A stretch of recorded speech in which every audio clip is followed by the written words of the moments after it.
et du Saint-Esprit. Amen. Mes frères et sœurs, nous célébrons la transfiguration de Jésus. C'est un évangile qui me touche tout particulièrement tous les ans, d'autant plus que nous le lisons 2 fois. Une fois en ce jour du 6 août et le 2e dimanche de Carême, puisque dans notre rite gallican, selon l'ancien calendrier liturgique, nous consacrons le 2e dimanche du Carême à ce temps de la transfiguration. Nous lisons un texte très fort qui peut laisser songeur. Et l'on peut même se dire pourquoi Jésus n'est-il apparu dans sa gloire qu'à 3 de ses disciples et pas aux 12. Cela a souvent fait gloser, cela a fait discourir de nombreux pères de l'Église.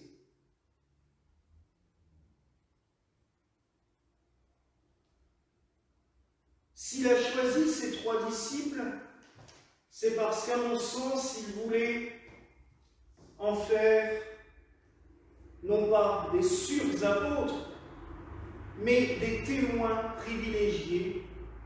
Et aussi parce que dans l'avenir de l'Église, ces 3 apôtres auront une place toute particulière, une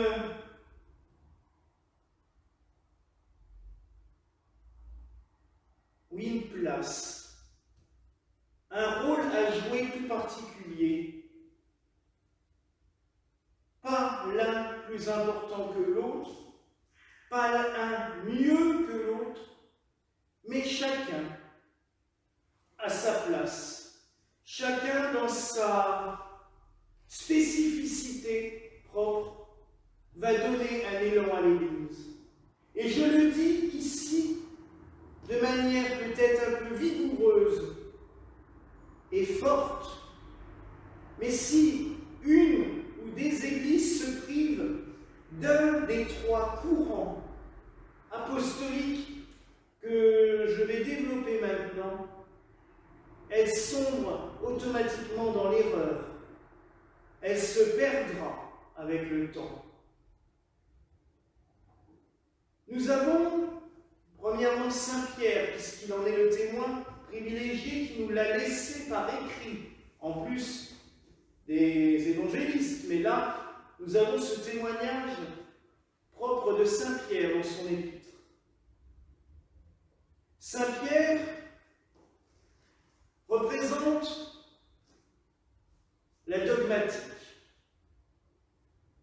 Tout simplement, je dirais, la confession de foi. Cette confession de foi qu'il a lui-même fait. Seigneur, je crois que tu as les paroles de la vie éternelle. Nous redisons d'ailleurs cette phrase à la fin de toutes nos messes dans le rite. Bref, le rite celtique, les messes de semaine, nous le répétons à la fin de la messe comme avec Pierre. Nous pouvons dire, oui, Seigneur, nous t'avons vu, nous t'avons reconnu, tu es celui qui a les paroles de la vie éternelle. C'est sur cette foi-là que le Christ, d'ailleurs, construira son Église, non pas sur Pierre, la personne, mais sur la foi développée par Saint Pierre. Pierre, qui dis-tu que je suis? Je crois que tu es celui qui a les paroles de la vie éternelle. Une Église a besoin d'une profession de foi forte, d'une profession de foi établie sur des bases sérieuses. Nous avons le credo, le grand symbole des apôtres. Le grand symbole de Nicée Constantinople, pardon. Puis nous avons le credo, le symbole des apôtres, celui que nous récitons à toutes les messes brèves, puisque nous, dans les grands-messes, nous récitons justement le symbole de Nicée. C'est la confession de foi de toutes les églises chrétiennes. Notre Église gallicane aime aussi beaucoup le symbole dit de saint Athanase. Ce symbole de foi, sans doute écrit en Gaule avant saint Athanase, mais c'est lui qui le citera en premier comme une référence. Dans notre tradition, il est récité lors de la fête de la Trinité. Nous pouvons aussi le réciter lors des synodes. C'est sur cela que nous basons notre foi, sur ce corpus. Nous ne voulons pas aller plus loin, nous ne voulons pas aller moins loin que ce qui est décrit dans ces trois professions de foi. Notre croyance, celle sur laquelle nous nous basons et qui ne peut subir aucun retranchement, aucune modification, c'est cela. Le deuxième mouvement, c'est Saint Jacques. Saint Jacques, pas celui de Compostelle, mais Saint Jacques, le frère du Seigneur, Saint Jacques, premier évêque de Jérusalem. C'est lui qui assiste à la transfiguration. Jacques va être l'un des premiers à codifier la liturgie. C'est le priant, c'est Laurent. D'ailleurs, la liturgie de Saint Jacques de Jérusalem restera en vigueur pendant très longtemps dans de nombreuses églises. Et si elle n'est pas en vigueur, elle va orienter ces liturgies. Notre préface solennelle de la messe solennelle vient de cette liturgie. Le chant final de notre messe solennelle vient de cette liturgie.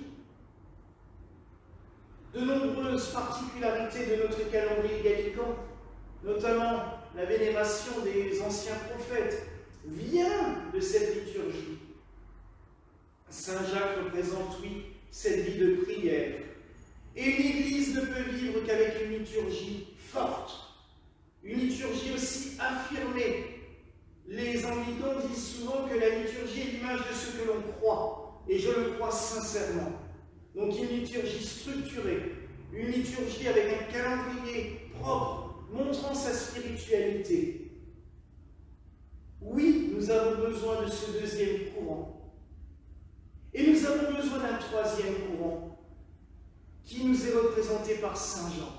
Saint Jean l'évangéliste, Saint Jean, celui que l'on croit être celui le plus près de Dieu. Il est représenté par l'aigle, car c'est celui qui s'approche le plus près de la lumière du soleil.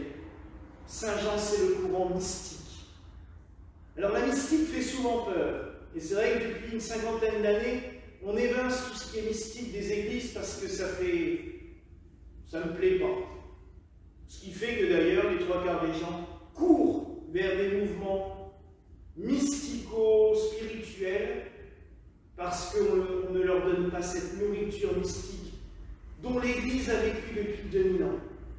Avoir la vie de tous les saints, avoir la vie de toutes ces saintes religieuses, de tous ces moines, de tous ces laïcs qui ont reçu les grâces de la part de Dieu.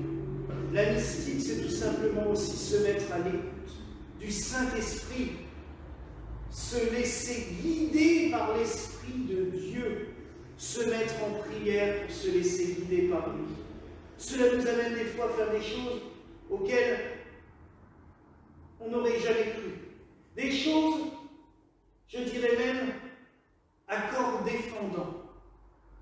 Mais par cet Esprit Saint, par l'Esprit Saint, Dieu nous donne cette force de changer les choses, de modifier les choses, des fois d'aller à l'encontre des habitudes, parce que le temps de l'Esprit n'est pas le même que le temps de l'homme.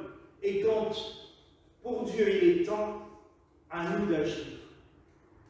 Oui, ces trois courants sont essentiels.